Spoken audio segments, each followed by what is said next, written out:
Hello everyone, आज हम लोग देखेंगे बिहार दरोगा करंट अफेयर मॉक टेस्ट का सेट नंबर 20। तो आते हैं पहले क्वेश्चन पे। भारत के पहले ग्रीन स्टील ब्रांड का नाम क्या है? सही आंसर यहाँ पे होगा ऑप्शन ए कल्याणी फेरेस्टा। भारत के पहले ग्रीन स्टील ब्रांड का नाम क्या है? तो ऑप्शन ए आपका यहाँ पे सही आंसर हो जाएगा कल्याणी फेरेस्टा। अब एक्स्ट्रा करंट अफेयर देख लेते हैं। हेनले पासपोर्ट इंडेक्स 2023 में भारत की रैंक कितनी है? 80 है, जिसमें केवल भारत 57 देशों में, जो भारतीय पासपोर्ट है 57 देशों में वीज़ा मुक्त पहुंच है। तो याद क्या रखना है? हेनले पासपोर्ट इंडेक्स 2023 भारत की रैंक है 80। अगले पॉइंट पे आते हैं। वैश्विक लिंग अंतर report global gender gap report 2023 में भारत का स्थान क्या है? भारत कौन से रैंक पे है? तो 127वें स्थान पे है। ग्लोबल जेंडर गैप रिपोर्ट 2023 में भारत की रैंक कितनी है? तो 127, 127 है। इसके अलावा इस रिपोर्ट को जारी कौन करता है? ग्लोबल जेंडर गैप रिपोर्ट को जारी कौन करता है? विश्व आर्थिक मंच, वर्ल्ड इकोनॉमिक फोरम। तो ये भी इंपॉर्टेंट पॉइंट है, आपको याद रखना है। और इस इंडेक्स में भारत के पड़ोसी देश बांग्लादेश को 59वां, भूटान को 103वां, चीन को 107वां और श्रीलंका को 115वां। नेपाल की रैंक कितनी है? 116वां और पाकिस्तान को 142वां स्थान दिया गया है। तो याद क्या रखना है? ग्लोबल जेंडर गैप रिपोर्ट 2023 में भारत की रैंक है 127, 146 देशों में। इस रिपोर्ट को जारी कौन करता है? विश्व आर्थिक मंच, वर्ल्ड इकोनॉमिक फोरम। बांग्लादेश की रैंक कितनी है? 59, भूटान 103, चीन 107, श्रीलंका 115, 115, नेपाल 116वां और पाकिस्तान की रैंक कितनी है? 142। टॉप पे कौन है? टॉप पे है आइसलैंड और भारत का स्कोर इसमें कितना है? 0.642। तो ये सारे इंपॉर्टेंट पॉइंट है, आपको याद रखने हैं। अगले पॉइंट पे आते हैं। एनर्जी ट्रांजिशन इंडेक्स में भारत की रैंक कितनी है? 67। एनर्जी ट्रांजिशन इंडेक्स में भारत की रैंक कितनी है? 67। 120 देशों की सूची में भारत 67 पोजीशन पे है। टॉप पे कौन है? टॉप पे है स्वीडन। स्वीडन के बाद डेनमार्क, फिर नॉर्वे, फिर फिनलैंड और फिर स्विट्जरलैंड है। अच्छा, एनर्जी ट्रांजिशन इंडेक्स ये जो है आपका, इस इंडेक्स को देता कौन है? विश्व आर्थिक मंच, वर्ल्ड इकोनॉमिक फोरम। अगले पॉइंट पे आते हैं। वर्ल्ड प्रेस फ्रीडम इंडेक्स 2023 में भारत की रैंक कितनी है? तो 161 है। भारत की रैंक कितनी है? 161। वर्ल्ड प्रेस फ्रीडम इंडेक्स 2023 में भारत की रैंक है 161, टोटल 180 देशों में। इसके अलावा आपको क्या याद रखना है? भारत 2022 में कितने रैंक पे था? 2022 में भारत की रैंक थी 150। 2022 में भारत की रैंक कितनी थी? 150। और पाकिस्तान जो वर्ल्ड प्रेस फ्रीडम इंडेक्स आया हुआ है, इसमें पाकिस्तान की रैंक कितनी है? तो पाकिस्तान की रैंक है 150 और भारत की रैंक थी 150 2022 में। अगले पॉइंट पे आते हैं। Global business environment ranking 2023। इस सर्वेक्षण में शामिल एशियाई क्षेत्र की 17 अर्थव्यवस्थाओं में भारत वैश्विक स्तर पर 6 स्थान ऊपर उठा और 2018-22 की अवधि में 14वें से बढ़कर 2023-27 की अवधि में 10वें स्थान पर पहुंच गया है। किसकी बात हो रही है? Global business environment ranking 2023। अगले पॉइंट पे आते हैं। अंतर्राष्ट्रीय बौद्धिक संपदा सूचकांक इंटरनेशनल इंटेलेक्चुअल प्रॉपर्टी इंडेक्स 2023 में भारत का रैंक क्या है? तो 42 है। International intellectual property index 2023, short में इसे बोलते हैं IIPI 2023 में भारत कौन सा स्थान पे है? तो भारत की रैंक है 42। भारत की रैंक है 42 और भारत का स्कोर कितना है? 38.64। भारत का स्कोर कितना है? 38.64। अगले पॉइंट पे आते हैं। ग्लोबल इनोवेशन इंडेक्स 2023 में भारत की रैंक क्या है? तो भारत 40वें स्थान पर है। ग्लोबल इनोवेशन इंडेक्स 2023 में भारत की रैंक क्या है? 40। और इसको प्रकाशित कौन करता है? इस इंडेक्स को जारी कौन करता है? विश्व बौद्धिक संपदा संगठन, world intellectual property organisation, short में बोलते हैं WIPO। तो ये भी आपको याद रखना है। अगले पॉइंट पे आते हैं। वर्ल्ड हैप्पीनेस इंडेक्स 2023 में भारत कौन सा स्थान पे है? तो भारत है 126वें स्थान पे। भारत है 126वें स्थान पे। टॉप पे कौन है? टॉप पे है फिनलैंड। अगले पॉइंट पे आते हैं। लॉजिस्टिक परफॉर्मेंस इंडेक्स 2023 के 7वें संस्करण में भारत 139 देशों में 139 देशों में से 6 स्थान की छलांग लगाकर विश्व बैंक की लॉजिस्टिक रैंकिंग में 38वें स्थान पर पहुंच गया है। तो आपको याद क्या रखना है, सबसे पहले लॉजिस्टिक परफॉर्मेंस इंडेक्स 2023 में, जो कि 7वां संस्करण था, 7वां एडिशन था, भारत कौन सा स्थान पे है? तो भारत की रैंक है 38। भारत की रैंक है 38। अच्छा, लॉजिस्टिक परफॉर्मेंस इंडेक्स देता कौन है? तो वर्ल्ड बैंक। ये सारे इंपॉर्टेंट पॉइंट है, आपको याद रखने हैं। अगले पॉइंट पे आते हैं। ट्रांसपेरेंसी इंटरनेशनल द्वारा रिपोर्ट किए गए 2022 भ्रष्टाचार धारणा सूचकांक करप्शन परसेप्शन इंडेक्स के अनुसार भारत 180 देशों में से 85 सबसे कम भ्रष्ट देश है। तो सिंपली आपको याद रखना है कि 2022 करप्शन परसेप्शन इंडेक्स में भारत की रैंक क्या है? तो 85 है, 25वां 85 रैंक है भारत की। भारत का स्कोर कितना है? 40 है। भारत का स्कोर 40 है। तो सिंपली आपको याद रखना है कि करप्शन परसेप्शन इंडेक्स 2022 में भारत कौन सा स्थान पे है? तो भारत की रैंक है 85 है। भारत की रैंक है 85। इस रिपोर्ट को दिया किसने? ट्रांसपेरेंसी इंटरनेशनल ने। और भारत का स्कोर इसमें कितना है? भारत का स्कोर है 40। अगले पॉइंट पे आते हैं। जलवायु परिवर्तन प्रदर्शन सूचकांक 2023 में भारत की रैंक कितनी है? तो भारत की रैंक है 8वां स्थान हासिल किया है भारत ने, जो पिछले संस्करण से 2 स्थान ऊपर है। तो सबसे पहले जलवायु परिवर्तन प्रदर्शन सूचकांक 2023, भारत की रैंक कितनी है इस इंडेक्स में? भारत ने 8वां स्थान हासिल किया है, जो पिछले संस्करण से 2 स्थान ऊपर है। इसके अलावा जो इंपॉर्टेंट पॉइंट है, टॉप 3 पे कोई नहीं था, मतलब पहले स्थान पे कोई नहीं था, सेकंड पे कोई नहीं था, थर्ड पे कोई नहीं था। इससे क्या हुआ? भारत टॉप 5 देशों में शामिल है। ठीक है, भारत टॉप 5 देशों में शामिल है। भारत 8वें स्थान पे है। भारत 8वें स्थान पे है। यूके 11वें स्थान पे है। जर्मनी 16वें स्थान पे है। इसका मतलब क्या हुआ? केवल 3 G20 देश CCPI 2023 में उच्च प्रदर्शन करने वालों में से है। इस प्रकार अगर G20 देशों की बात की जाए तो भारत की रैंक सबसे अच्छी है। ठीक है, भारत 8वें स्थान पे है, यूके 11वें स्थान पे है, जर्मनी 16वें स्थान पे है। तो G20 कंट्री की अगर बात किया जाए तो भारत की रैंक सबसे अच्छी है G20 कंट्री में। अगले क्वेश्चन पे आते हैं। अच्छा, ग्लोबल पीस इंडेक्स 2023 में भारत की रैंक कितनी है? तो भारत 126वें स्थान पर है। ग्लोबल पीस इंडेक्स 2023 में भारत कौन सा स्थान पे है? तो भारत की रैंक है 126, 126वें स्थान पर है। भारत का स्कोर कितना है? 2.314।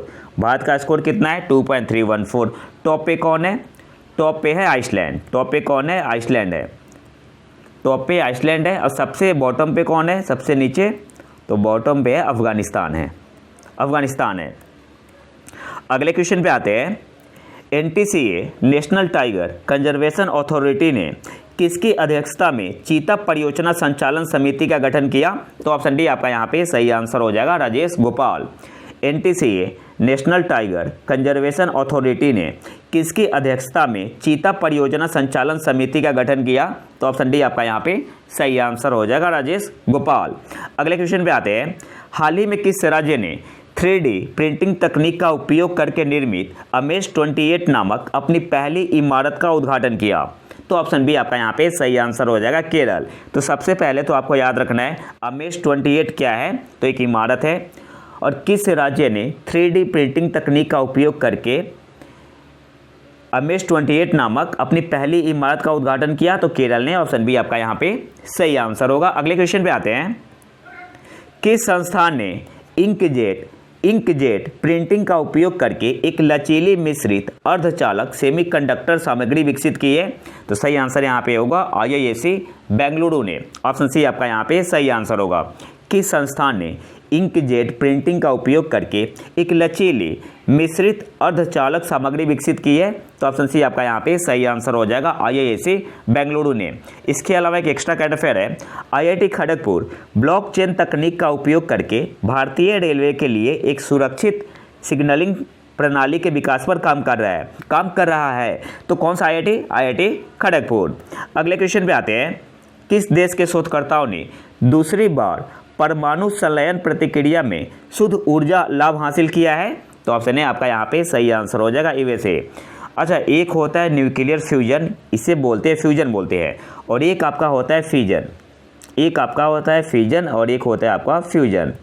हिंदी में संलयन बोलते हैं, और फ्यूजन में फ्यूजन को हिंदी में क्या बोलते हैं, विखंडन। तो फ्यूजन में क्या होता है ना, दो लाइटर न्यूक्लियाई जो न्यूक्लियस होता है, जैसे ए हुआ आपका बी हुआ, तो ये कंबाइंड होते हैं, ठीक है, और एक हेवी न्यूक्लियाई बनाते हैं। ये आपका किस में होता है, फ्यूजन में होता है, और एनर्जी रिलीज होता है। और फ्यूजन में ठीक इसका उल्टा होता है, कोई हेवी जो न्यूक्लियाई होता है ये टूट जाता है दो लाइटर न्यूक्लियाई में, इसे क्या बोलते हैं, फ्यूजन बोलते हैं, इसे बोलते हैं फ्यूजन। और फ्यूजन में क्या होता है, जुड़ता है, ठीक है। तो ये पॉइंट आपको याद रखना है। इसके अलावा आपसे ये भी पूछ सकता है कि जो ये रिसर्च हुआ है किस लेबोरेटरी में हुआ है, तो लेबोरेटरी का नाम भी याद रखना है, Lawrence Livermore national laboratory, short में इसे बोलते हैं LLNL, Lawrence Livermore national laboratory. अगले क्वेश्चन पे आते हैं। हाल ही में वैज्ञानिकों ने ई कोली बैक्टीरिया को किस सामग्री से बिजली उत्पन्न करने के लिए तैयार किया है, तो ऑप्शन सी आपका यहाँ पे सही आंसर हो जाएगा, वेस्ट वाटर से। हाल ही में वैज्ञानिकों ने ई कोली बैक्टीरिया को किस सामग्री से बिजली उत्पन्न करने के लिए तैयार किया है, तो वेस्ट वाटर, ऑप्शन सी आपका यहाँ पे सही आंसर होगा। और कहाँ के रिसर्चर थे, तो ये भी आपको याद रखना है, Swiss federal institute of technology Lausanne. तो ये पॉइंट भी आपको याद रखना है, पूछ सकता है एग्जाम में। अगले क्वेश्चन पे आते हैं। प्रधानमंत्री नरेंद्र मोदी ने किस राज्य या केंद्र शासित प्रदेश में यशोभूमि कन्वेंशन सेंटर का उद्घाटन किया, तो ऑप्शन ए आपका यहाँ पे सही आंसर हो जाएगा, नई दिल्ली। प्रधानमंत्री नरेंद्र मोदी ने किस राज्य या केंद्र शासित प्रदेश में यशोभूमि कन्वेंशन सेंटर का उद्घाटन किया, तो नई दिल्ली में, ऑप्शन ए आपका यहाँ पे सही आंसर होगा। इसके अलावा यशोभूमि को पर्यावरण के अनुकूल डिजाइन के लिए ग्रीन सिटीज प्लेटिनम प्रमाणन प्राप्त हुआ है, किसे, यशोभूमि को।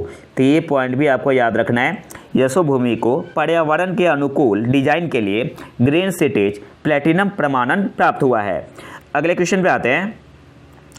अमेरिका स्थित चिप निर्माता माइक्रोन टेक्नोलॉजी ने किस राज्य में अपने संयंत्र का शिलान्यास किया, तो ऑप्शन बी आपका यहाँ पे सही आंसर हो जाएगा, गुजरात में।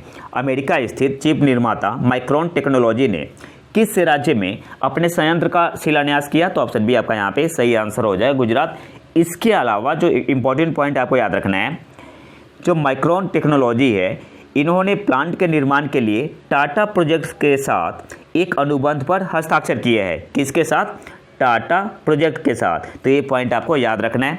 अब कुछ एक्स्ट्रा करंट अफेयर देख लेते हैं जो कि चंद्रयान 3 के साथ संबंधित है। तो सबसे पहले चंद्रयान 3 को लॉन्च कब किया गया था, 14 जुलाई 2023 को।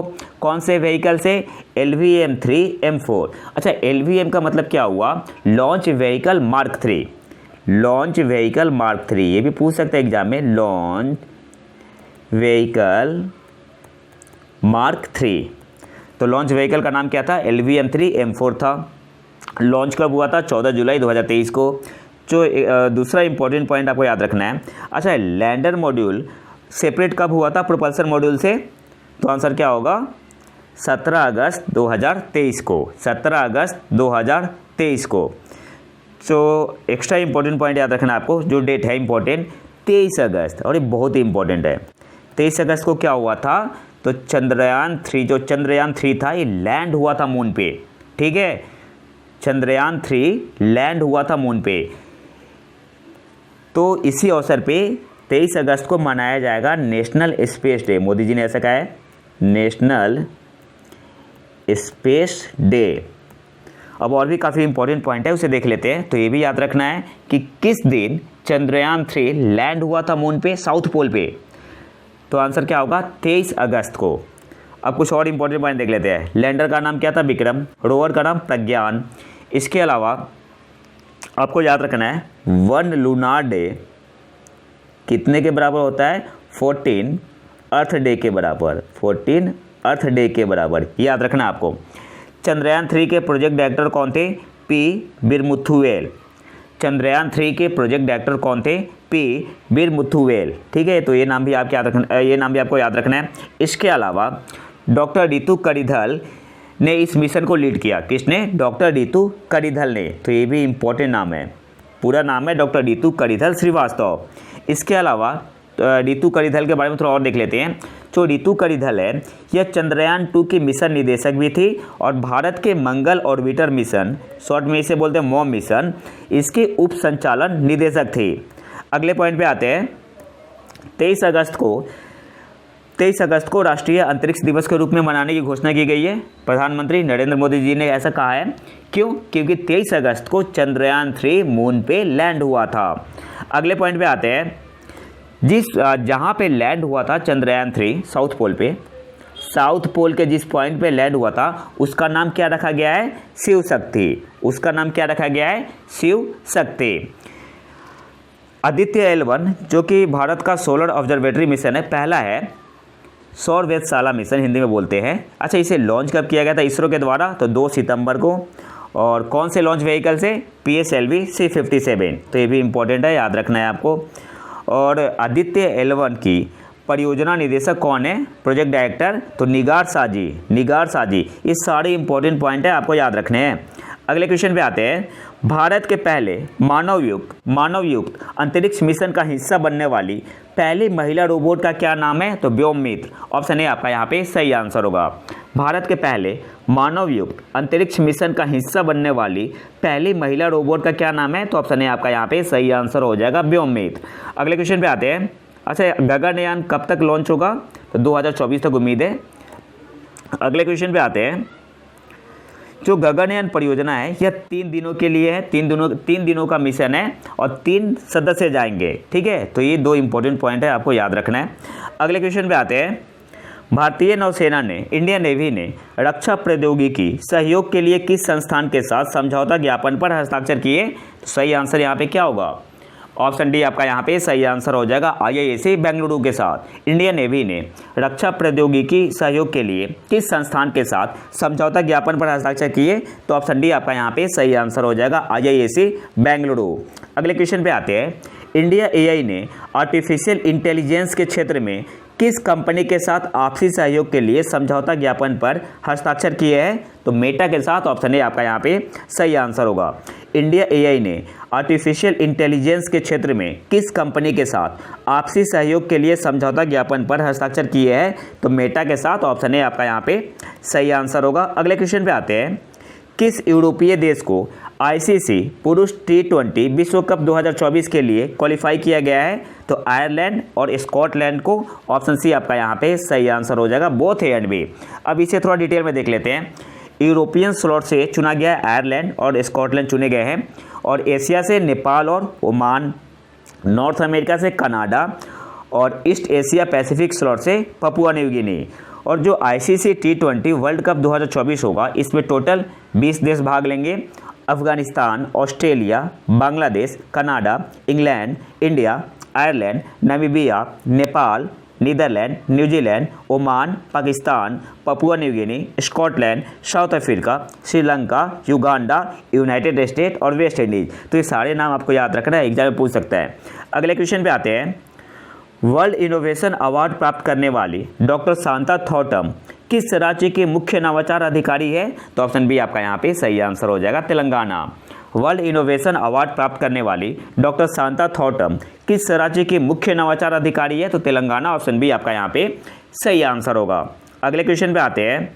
2023 शास्त्र रामानुजन पुरस्कार से किसे सम्मानित किया गया? तो रुईजियांग झांग को। ऑप्शन ए आपका यहाँ पे सही आंसर होगा। 2023 शास्त्र रामानुजन पुरस्कार से किसे सम्मानित किया गया?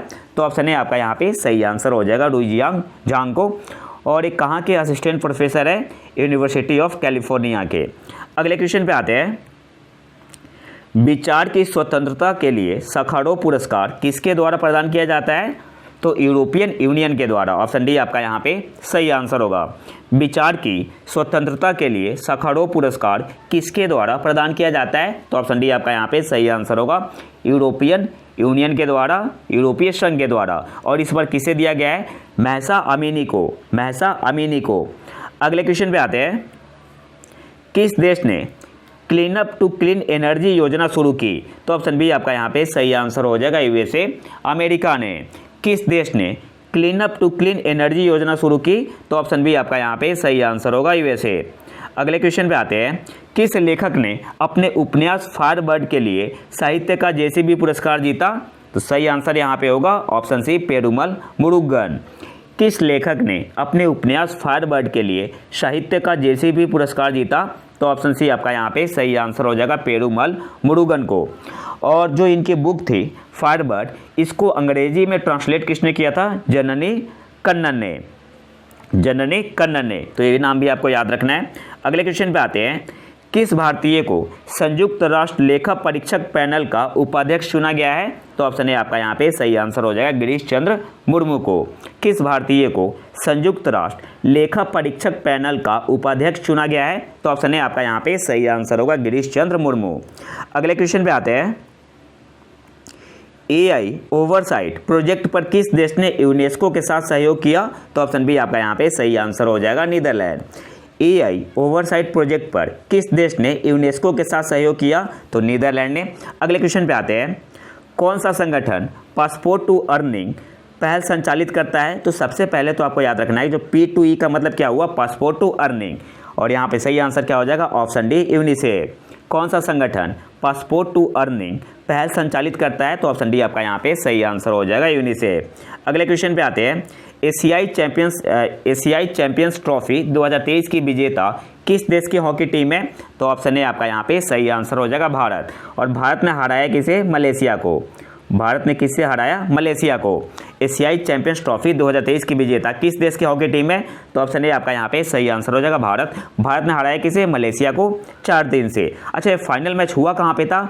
मेयर राधा कृष्णन स्टेडियम में, जो कि कहाँ पे है? चेन्नई में है। तो ये नाम आपको याद रखना है, इंपॉर्टेंट है। और भारत चौथी बार जीता है एशियाई चैंपियंस ट्रॉफी। अगले क्वेश्चन पे आते हैं, भारतीय दंड संहिता के स्थान पर भारत के लिए कानूनी संहिता का प्रस्तावित नया नाम क्या है? तो भारतीय न्याय संहिता। ऑप्शन सी आपका यहाँ पे सही आंसर होगा। भारतीय दंड संहिता के स्थान पर भारत के लिए कानूनी संहिता का प्रस्तावित नया नाम क्या है? तो ऑप्शन सी आपका यहाँ पे सही आंसर होगा भारतीय न्याय संहिता। ऑप्शन सी आपका यहाँ पे सही आंसर होगा।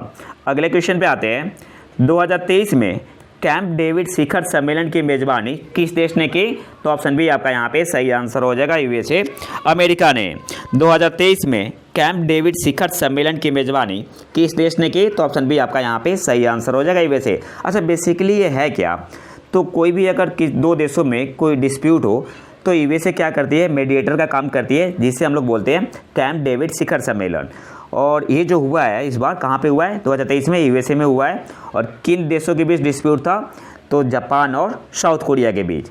अगले क्वेश्चन पे आते हैं, विश्व जल सप्ताह 2023 कार्यक्रम का मेजबान कौन सा देश है? तो ऑप्शन ए आपका यहाँ पे सही आंसर हो जाएगा स्वीडन। विश्व जल सप्ताह 2023 कार्यक्रम का मेजबान कौन सा देश है? तो ऑप्शन ए आपका यहाँ पे सही आंसर हो जाएगा स्वीडन। कब से कब तक मनाया गया? तो 20 से 24 अगस्त 2023 तक, ही याद रखना है आपको। और इसकी थीम क्या थी? Seeds of change, innovative solution for a water wise world. तो थीम भी आपको याद रखना है। और आखिरी क्वेश्चन पे आते हैं, भारत और किस गुट ने 2025 तक वस्तुओं के लिए अपने मुक्त व्यापार समझौते की समीक्षा करने के लिए समझौता किया? तो आसियान के साथ। ऑप्शन बी आपका यहाँ पे सही आंसर होगा। भारत और किस गुट ने 2025 तक वस्तुओं के लिए अपने मुक्त व्यापार समझौते की समीक्षा करने के लिए समझौता किया? तो ऑप्शन बी आपका यहाँ पे सही आंसर हो जाएगा आसियान के साथ। तो ये तो था हमारा आज का लेक्चर। अगर आपको इसका PDF चाहिए तो आप हमारे टेलीग्राम चैनल प्रत्येक आईडी को ज्वाइन कर सकते हैं। और अगर वीडियो पसंद है तो लाइक करें और चैनल को सब्सक्राइब जरूर कर ले। मिलते हैं नए वीडियो में नए टॉपिक के साथ। तब तक के लिए नमस्कार, जय हिंद।